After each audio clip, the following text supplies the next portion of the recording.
1970년대 어린 시절 강원도 산촌에서 고단하게 화전밭을 일구어 농사를 지으시던 부모님을 도우며 소년 시절을 보낸 작가가 그때를 추억하며 그려낸 에세이 촌놈 옛날이 그립다 제1화 아버지의 메밀찌개를 감상해 보시고 여러분도 그때의 소중한 추억을 떠올려 보세요. 지금 시작합니다. 아버지의 메밀찌개. 가을이 깊어가고 있다. 아직은 저녁이라도 그리 춥지는 않다. 두메산골 옹기종기 농가가 있는 마을, 그 가운데로 개울이 흐른다. 개울을 사이에 두고 양지편과 음지편으로 나뉘어진 산촌 마을에도 가을의 하루해를 넘기고 저녁이 찾아왔다. 부엌에선 어머니가 저녁을 짓느라 부산하시다. 하루 종일 고된 밭일을 하시고 아버지보다 어머니가 먼저 집에 오신 것이다. 한쪽 아궁이 위에는 밥솥과 국솥이 나란히 앉혀져 있고 다른 아궁이 부뚜막에는 쇠죽을 쓰는 커다란 무쇠솥이 걸려있는 재래식 부엌이다. 전기가 없던 시절 등잔불이 석유심지를 태우며 그 흐름과 함께 어두운 불꼬리를 흔들어 부뚜막이를 비추고 있다. 등잔불보다는 아궁이에서 따닥따닥 타고 있는 몇 개비의 등걸불이 불춤을 추며 어두운 공간을 그나마 밝게 비춰준다. 불춤에 따라서 공간도 일렁인다. 어둠과 밝음의 불춤 사위에 따라 부엌의 공간이 구석구석 떠도는 영혼처럼 나타나고 또 사라진다. 불그레한 잔영만이 간신히 공간을 힘겹게 지켜낸다. 벌써 밑불은 화로에 담겨 벌건 불씨를 이리저리 굴리며 된장찌개를 보글보글 간지럽히고 있다.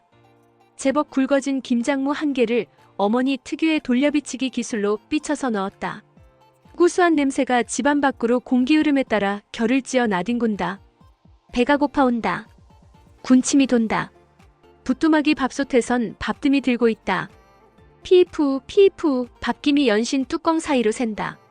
어디론가 도망가야 할 타고난 운명처럼 공기를 헤집고 사라지고 또 숨어든다. 무거운 밥소당이 더운 증기에 푸르르 푸르르 떨다가 내려앉고는 이내 피피 숨을 가쁘게 몰아쉰다. 밥뜸이 들고 있다. 보름이 꽤나 가까워오는 모양이다. 부엌 밖 뒤곁에도 앞마당에도 달빛이 제법 밝게 떨어진다. 고요함 속에 내려앉는 서정적 달빛이 부드럽다. 이제 어린 소녀는 아버지 마중을 가야 한다. 오늘은 하루 종일 메밀 화전밭에서 일을 하셨다는 걸 안다.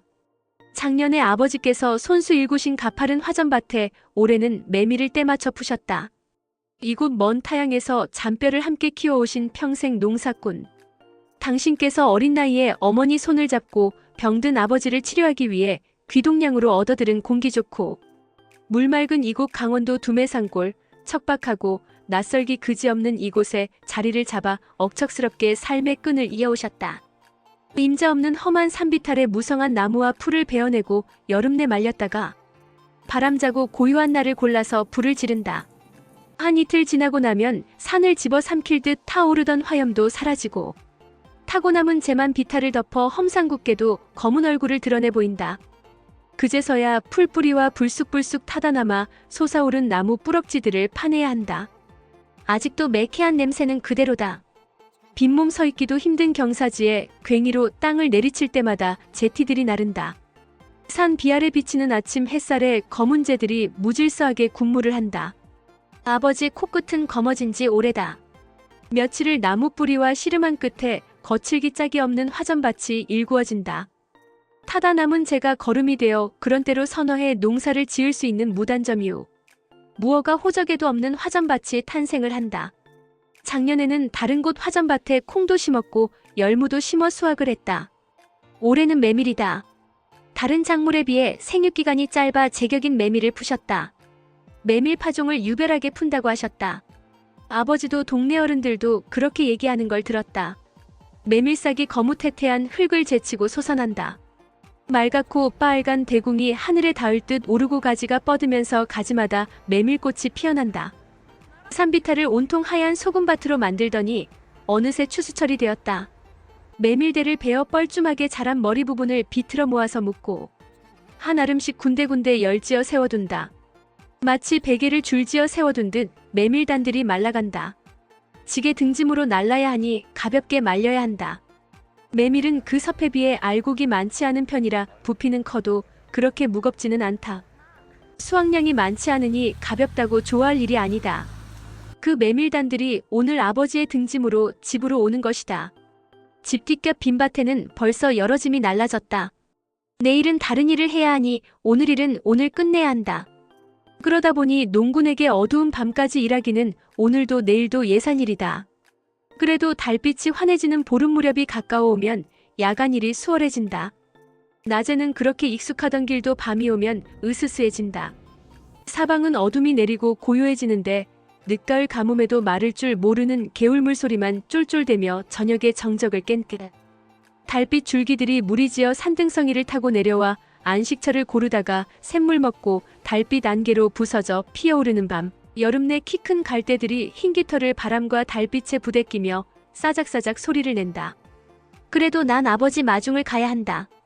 앞개울을 건너 상류로 길을 따라가고 있다. 동네를 벗어날수록 아버지가 빨리 나타나기만을 바라면서 저기 멀리 언덕배기 산 쪽을 향해 눈 동정을 한다. 아무래도 일찍 아버지를 조우하기는 어려울 듯 기대만 컸나 보다. 하는 수 없다. 어떠하든 더 가야만 한다. 혹여나 다른 집 어른이 같은 방향에서 늦게 오는 수도 있기는 하다. 고랫집 아저씨나 상용인의 아저씨도 이쪽으로 농토가 있으니 아버님처럼 늦을 수가 있다. 그러나 오늘은 아닌가 싶다. 단시대골 입구를 지나서 샘골까지 왔다. 계곡진대로 구불구불 흐르는 개울가를 따라 어딘가에 오고 계실 아버지를 생각하며 자꾸만 올라간다. 어스름한 달빛에 안개가 개울가에 뿌옇게 내려앉는다. 머리 뒤끝이 아싸해진다. 밤의 한기라기보다는 으슥한 곳에 묻어있는 어둠 때문이다. 그때 저기 어딘가에 너울너울 춤추는 집채만한 메밀짐이 설금설금 오고 있다. 어린 내게 메밀섭 한 짐은 뒷간 초가덩이만치나 커 보였다. 아버지다. 아직은 꽤 멀지만 저기 어딘가에 분명 아버지가 오고 계신다. 다행이다.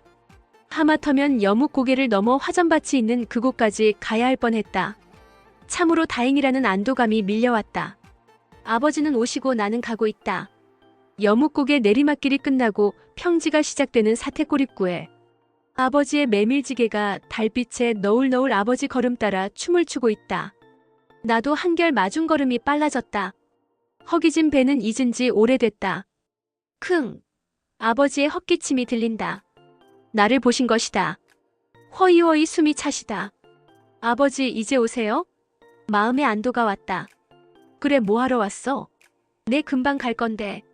아버지에게서 진한 땀 냄새가 확 풍겨왔다.